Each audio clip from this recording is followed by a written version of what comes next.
Aujourd'hui, le logo. Salut Luc.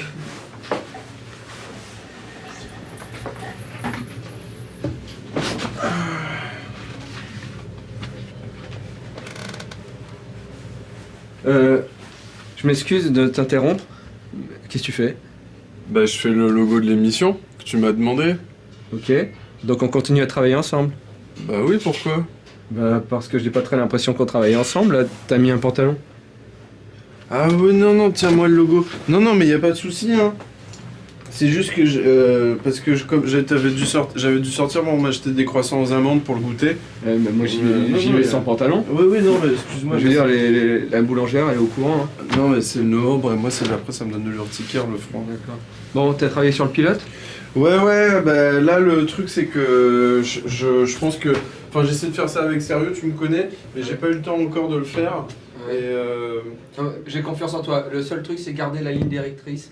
Pas de pantalon. oui, il faut qu'on soit sur des bonnes bases.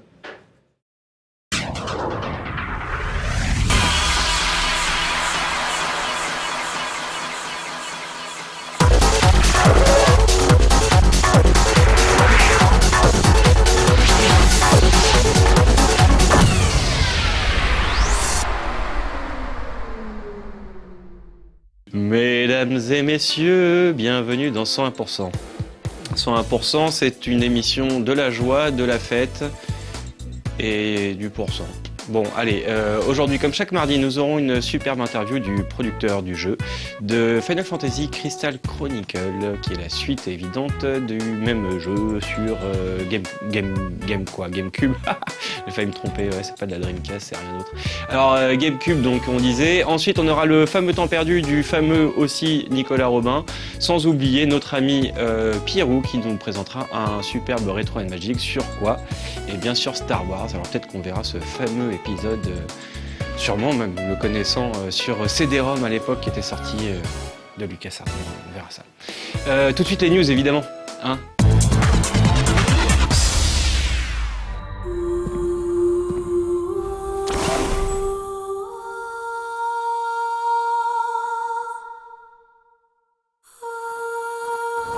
The Na'vi could use you.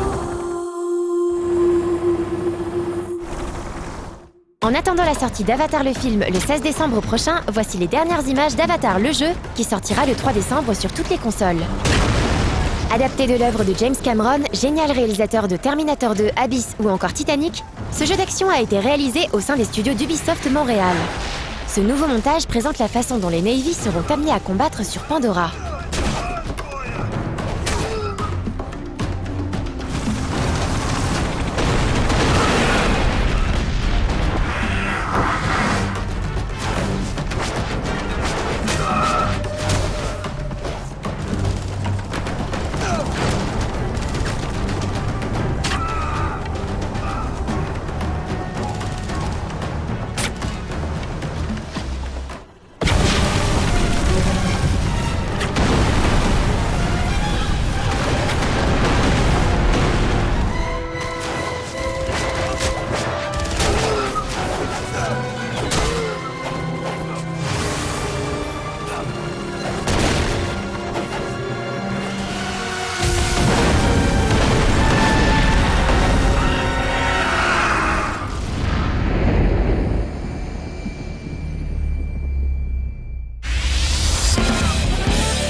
Le jeu vidéo, cela permet souvent de vivre ses rêves par procuration.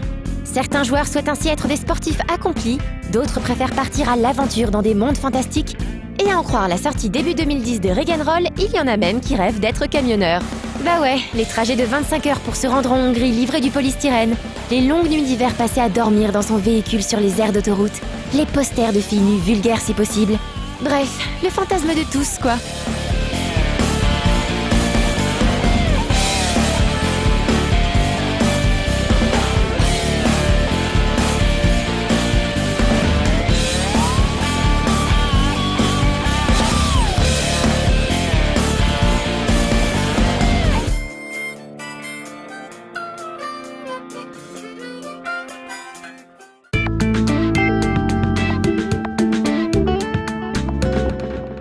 papa la papa la papa papa la papa.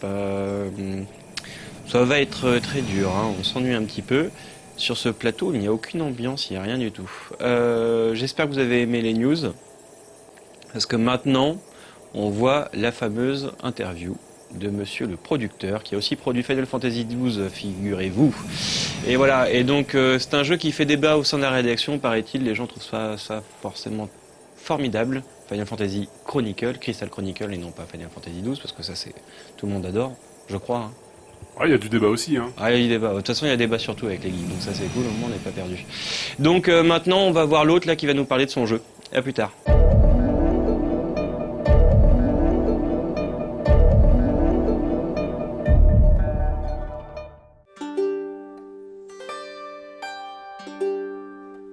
En juillet dernier, une des légendes de Square Enix était de passage à Paris pour présenter le nouveau volet de la série Final Fantasy Crystal Chronicles sur Wii, sous-titré The Crystal Bearers. Kawazu Akitoshi, game designer des 2 premiers FF, créateur des séries Saga et Final Fantasy Crystal Chronicles, a également occupé le poste de producteur exécutif sur FF12 ou les FF Tactics sur DS, entre autres. Pour en revenir à Crystal Bearers, outre les nombreuses rumeurs qui ont précédé le développement du jeu, annulation, maintien, etc., la surprise venait surtout de la nouvelle direction que semblait prendre le titre. Que ce soit au niveau de l'histoire qui se déroule 1000 ans après le premier épisode sur GameCube, ou du game design qui semblait abandonner le mode multijoueur qui était pourtant au cœur de la série, il y avait de quoi rester dubitatif. クリスタルベアラーっていうのは、特殊な能力を持ったキャラクターなんですけども、クリスタル魔力を持ったクリスタルが体にの一部になっていて、その力を使っていろんなことができるというキャラクターです。でそのキャラクターであるレイルを演じてもらうのがこのゲームになります。俺に任せろ。世界設定とか、特に4つの種族がいる部分などは共通なんですけれども、お話そのものは全く新しいストーリーになります。FFCC はアクションベースのゲームで、マルチプレイをフィーチャーしたゲームだったんですけれども、今回のゲームは Wii のコントロール用にソロプレイのゲームになっています。アクションを主体としたゲームであることは変わりないんですけれども、敵を倒すためにアクションをするとか、マップのパズルを解いていくためにジャンプをしたりとか、そういうゲームとはちょっと違いまして、街の人とか、それから場所によってはモンスターだったりもするんですけれども、そういう者たちと、を自分の能力で、好きに動かして、楽しむという、ちょっとそういう今までにないタイプのアクションゲームになっています。Les joueurs s'attendaient à ce que la Wiimote fasse enfin partie intégrante du gameplay, ce qui n'avait pas du tout été le cas avec la version Wii d'Echoes of Time, qui était juste un portage peu réussi du jeu DS sur la console de salon. そうですね、Wii の場合ポインティングする機能と、それから、モーションセンサーの機能がありますので、その2つを利用して、レールの力を表現しているんですけれども、何か対象をターゲットして自分の引力を操る能力をターゲットするところにまずWiiのポインティングを使っています。それから一度ターゲットした後にそのターゲットした対象を吹き飛ばしたり引き寄せたり、場合によってはそのターゲットが動かないものであれば自分の方が飛んでいったりということにモーションセンサーを使ってそれじゃあ手伝わせてあげるわ。きっかけ自体は、Wii が発表された時にWii 向けの、FFCC を作ろうということでまず始まりました。その時に、同時に DS が発表されてましたので、DS でマルチをやることは決めてましたので2画面を使ってマルチをやるという、1作目の FFCC を、非常にやりやすい形でやるのが分かっていましたので、Wii では、全く違う発想で、ソロプレイをメインにしてやろうというふうにその時から決めていました。Parmi les autres particularités du titre, on notera par exemple que les ennemis ne seront pas forcément de plus en plus forts lorsque l'on avance dans le jeu, mais qu'en revanche, leur tactique d'attaque évoluera. Une approche plutôt originale. 今までにない新しい、楽しみ方っていうのを、提示しようとみんなにそれを、体験してもらおうと思ってますので、そこが一番、大変なところで、普通のゲームっていうのはなんていうんですかね、これをクリアしてくださいっていうのを、まず、こっち側からユーザーに提示して、それを一生懸命超えてもらうための、ゲームを作るわけですね。で頑張れば超えられるように、その調整をするのがゲームなんですけど、今回のゲームはそういうものを設けてませんで、ユーザーが好きなように遊んでもらえばいい、何かハードルを超えられなければそれ以上先に済ませないなんてことは一切やってませんので、そういう意味でどういうふうに楽しんでもらうかっていうのが新しい、作る側としても新しいチャレンジなので、そこに一番今楽しんでるところです。それが一番、自慢できることです。Bien que sa sortie initialement prévue pour l'hiver 2009 ait été repoussée de quelques semaines, on a hâte d'en découvrir un peu plus sur ce nouvel épisode qui bouscule complètement les règles de la série Final Fantasy Crystal Chronicles. 今までの、ファイナルファンタジーとは全く違う、新しいファイナルファンタジーを作っています。ぜひ体験して楽しんでください。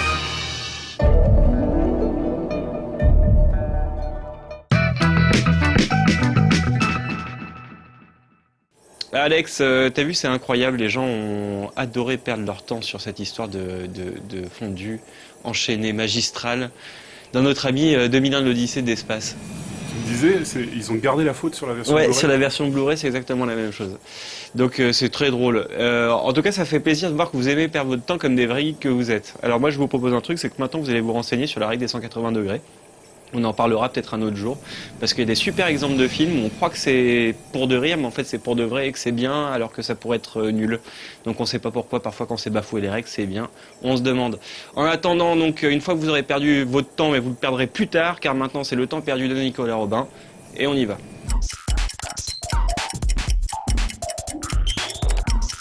Bonjour, il est tout mignon, il est tout beau, il est tout neuf, il a plein de puces. Mais alors que faire durant vos heures supplémentaires? Bienvenue au temps perdu.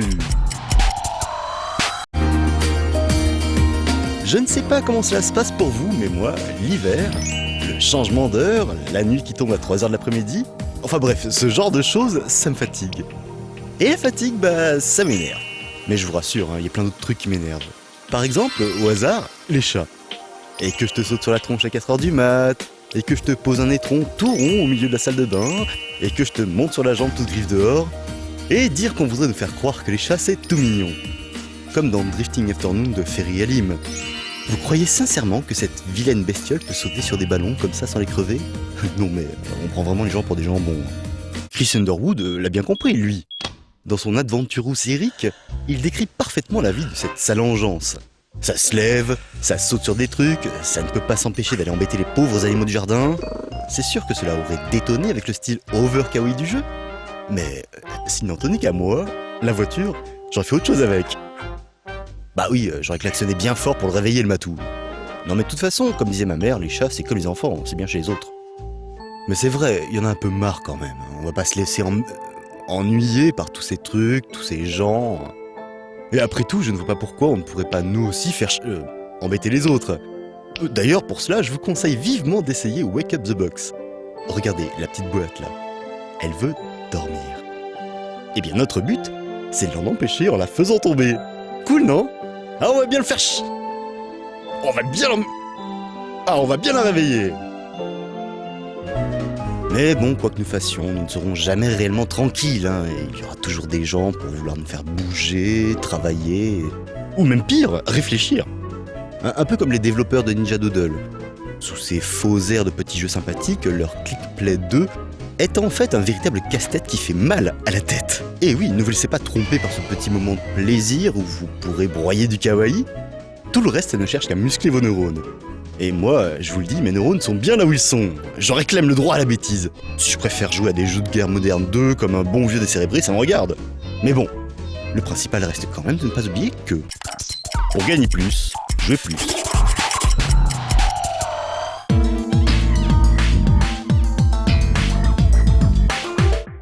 Et la plupart des gens le savent. Au moins ceux qui sont en école de cinéma. Hein? Donc non, je vais pas teaser, c'est tellement simple. Il faut penser à la fameuse ligne, tu sais. Et voilà. Et la ligne, La ligne directrice d'aujourd'hui, c'est quoi? C'est Retro and Magic sur Star Wars. La ligne, je sais pas pourquoi. Il y a des faux raccords dans Star Wars. Ouais, probablement, mais dans beaucoup de films, hein, finalement, il y a des faux raccords.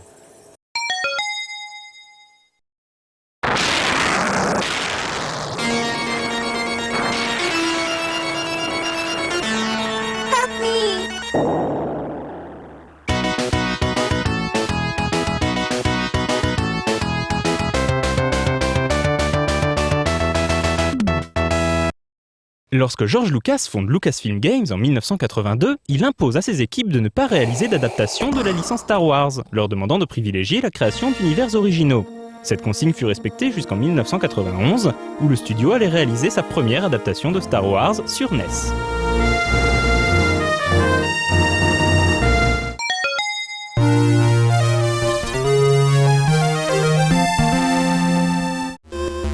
Quatorze ans après sa sortie en salle, Star Wars sur console 8 bits faisait preuve d'une grande fidélité au film original. On commence le jeu dans la peau de Luke Skywalker, jeune fermier de la planète des sables Tatooine. Son destin jusque-là sans grand intérêt bascule lorsque son oncle Owen acquiert 2 droïdes, sans savoir que ceux-ci recèlent les plans de l'Étoile de la Mort, l'arme ultime créée par le maléfique Empire Galactique. Désormais recherché par l'Empire, Luke se lance alors dans une aventure extraordinaire à travers une galaxie lointaine, très lointaine. Enfin bon, vous connaissez déjà tous cette histoire par cœur. L'aventure de Luke le mènera des grottes de Tatooine à la ville de Mos Eisley en passant par le Sandcrawler des Jawa. Plus tard dans le jeu, on pourra également jouer avec le contrebandier Han Solo et la princesse Leia. Tous les moments clés du film sont présents et on retrouve même les thèmes inoubliables de John Williams pour le plus grand bonheur des fans.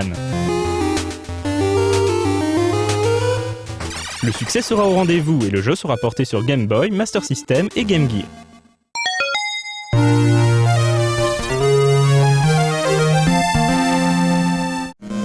Entre-temps devenu LucasArts, le studio collabore à nouveau avec JVC sur l'épisode suivant de la trilogie, l'Empire contre-attaque. C'est un jeu assez différent de son prédécesseur, les niveaux ayant une structure bien plus labyrinthique, évoquant de loin un Metroid. Luke devra trouver des pouvoirs de la force pour espérer progresser dans l'aventure. Malgré une grande diversité des phases de jeu, The Empire Strikes Back sur NES ne sera pas un gros carton, sans doute en raison de sa maniabilité un peu étrange, et du fait qu'à la même époque, tous les yeux sont braqués sur la nouvelle console de Nintendo, la Super Nintendo.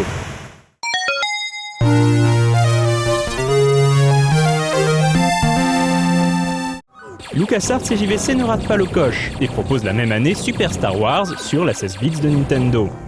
Développé en externe par le studio Sculptured Software, Super Star Wars propose toujours une bonne part de plateforme, mais avec une grosse dose d'action en plus.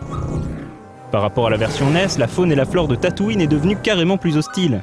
Outre Luke, le joueur pourra également contrôler Han Solo et Chewbacca.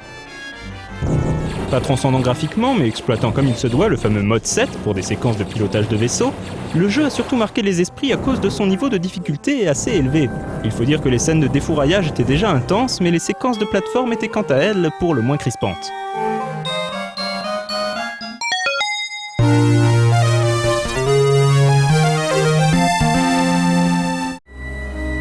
Le deuxième épisode de la trilogie ne tarde pas à subir à son tour le traitement Super.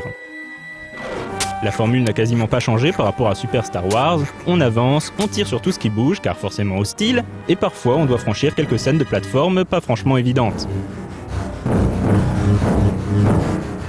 Le graphisme s'est un peu affiné entre temps, même si on a quand même vu mieux sur Super Nintendo. Mais l'ambiance Star Wars est bien là, et quand retentit un des thèmes légendaires composés par John Williams, difficile de ne pas avoir envie d'oublier les quelques défauts du jeu pour se prendre pour un chevalier Jedi.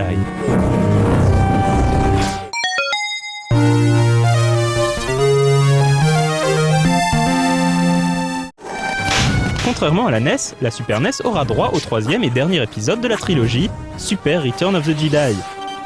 La recette est strictement la même, avec une alternance de phases où l'on blaste des hordes d'ennemis, de scènes de plateforme et de séquences de pilotage en mode 7. La difficulté reste élevée et les graphismes sont toujours un peu ternes sans pour autant être laids. Bref, ce troisième Super se situe dans la droite lignée des deux premiers épisodes.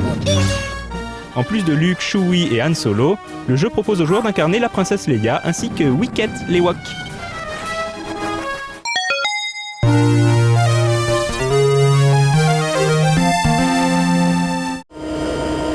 Nous aurons l'occasion de revenir un jour ou l'autre sur les autres jeux basés sur la licence Star Wars.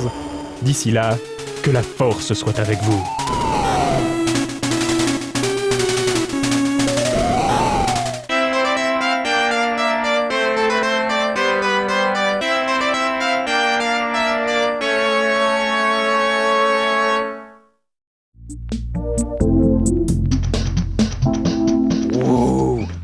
Qu'est-ce que t'en penses de ce nom, Retro and Magic? Que ça fait rame. Et au-delà du jeu de mots, Bah, t'avais fait... ça sonne bien. Oui, ça sonne bien, c'est marrant, surtout après avoir fait Mémoire vive. Ah, qu'est-ce qu'on se marre quand même chez nous. Ça, c'était un instant privé. C'était 101%, il était beau, il était bien, ou pas. En tout cas, je vous embrasse et je vous dis à jeudi. Mesdames et messieurs.